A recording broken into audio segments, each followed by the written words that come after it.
welcome back to Books and Bites. Ready for another deep dive? Always. Awesome. Today we're tackling Make It Stick, the science of successful learning. This one's all about learning smarter, not harder. Definitely smarter. It really challenges some of those study habits we all think work.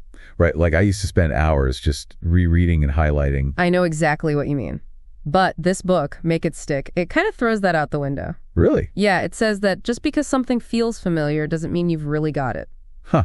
So like when I felt confident after skimming my notes, not actually a good sign. Not necessarily. They call it the illusion of fluency in the book. Illusion of fluency. Basically, you recognize the information but haven't truly mastered it. So I might think I know it but can't really apply it or explain it. Exactly. Make It Stick is all about effortful learning, making your brain work harder to remember things. That sounds a little counterintuitive, doesn't it? It does, but the harder your brain works, the stronger those memories become. Interesting. So like exercise for your brain. Exactly. Like lifting weights to build muscle, the harder you push, the stronger you get. So those all-nighters cramming before a test, maybe not the best strategy. Yeah, cramming might help you pass a test, but it won't help you remember things long term. I see.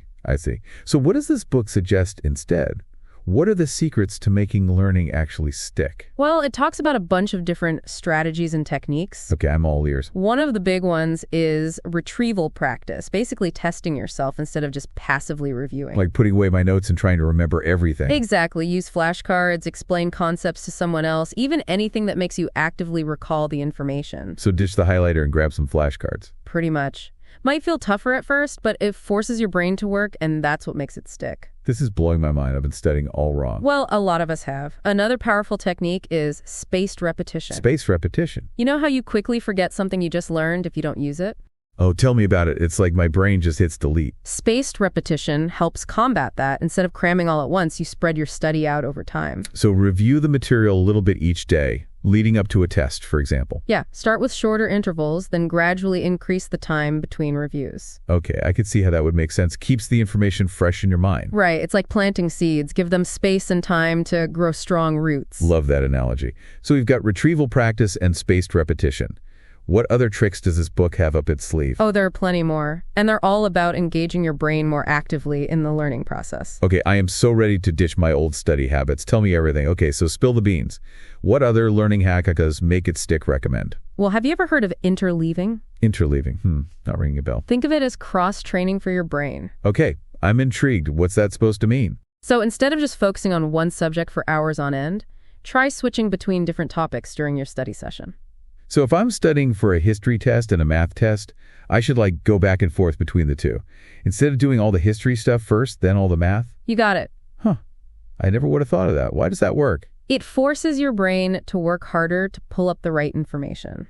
And that makes those connections stronger. So it's less likely I'll mix up history dates with math formulas. Exactly. Plus, it helps you see how different ideas relate to each other. Okay, interleaving, I'm adding that to my study toolbox. What else? Another good one is elaboration. Basically taking the time to explain things in your own words. So not just memorizing facts and figures, but actually making sure I understand them. Exactly. Connect them to stuff you already know. Come up with examples. I guess that makes sense. The more you really think about something, the better you remember it. Right. It's like you're building your own mental map of the information.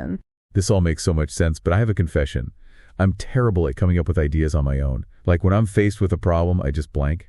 Well, Make It Stick actually talks about that. It's called the generation effect. The generation effect. Okay, lay it on me. What's that all about? Even if you struggle to come up with an answer before you know the solution, that struggle actually helps you learn. Wait, really? So even if I get it wrong, just trying to figure it out makes a difference? Yep. It's like you're priming your brain to really grab onto that information when you finally learn it. Wow. This book is seriously changing the way I think about learning. It seems like it's all about being way more active and engaged, not just passively absorbing things. You got it. It's like the difference between watching a cooking show and actually getting in the kitchen and cooking. Perfect analogy. Okay, so we've covered interleaving, elaboration, and the generation effect. Anything else I need to know about? Well, we can't forget about reflection. Reflection. Does that just mean like taking time to think about what I learned? Yeah, but more than that, think about how it fits into what you already know, where you're struggling, and how you can use this new knowledge. So it's like taking a step back and really making the information my own. Exactly. Reflection helps solidify everything and make it more meaningful. Okay, got it. Reflection? Check. What's next? Last but not least, calibration. Calibration. What's that supposed to mean? It's all about being honest with yourself about your progress. So no more pretending I know something when I really don't. Right. Test yourself regularly, figure out your strengths and weaknesses, and then adjust your study plan accordingly. So it's like having a built-in GPS for my learning journey. Pretty much. It helps you stay on course and make sure you're actually reaching your goals. Okay, this is a lot to take in. We've got retrieval practice, spaced repetition interleaving, elaboration generation, reflection, and calibration. Is that all of them? Those are the big ones from Make It Stick, yeah. Wow. We've covered so much ground today. This is like a masterclass in how to learn effectively. It really is. And the best part is, all these techniques are backed by solid science. But before we wrap things up, we haven't talked about mindset yet. I have a feeling that plays a big role too, right? Absolutely.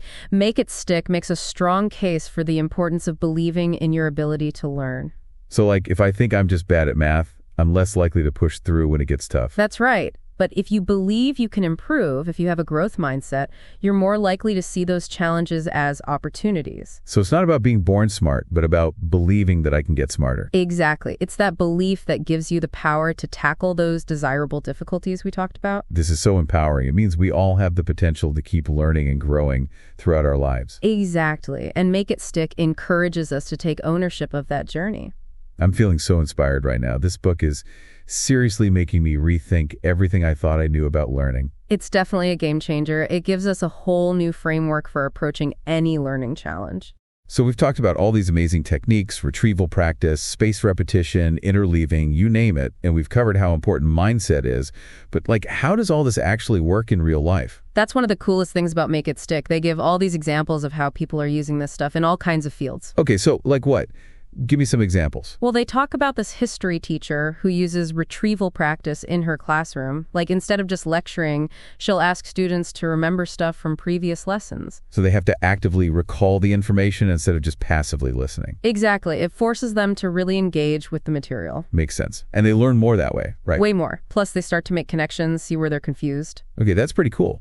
What about outside of school, though? Do they have examples of how these techniques are used in other jobs? Oh, yeah, tons. Like, surgeons use spaced repetition to learn those super complicated procedures. So they don't forget crucial stuff. Right. And athletes use interleaving to get better at different game situations. So they're more adaptable. Exactly. And pilots use simulations to practice what to do in emergencies. Wow.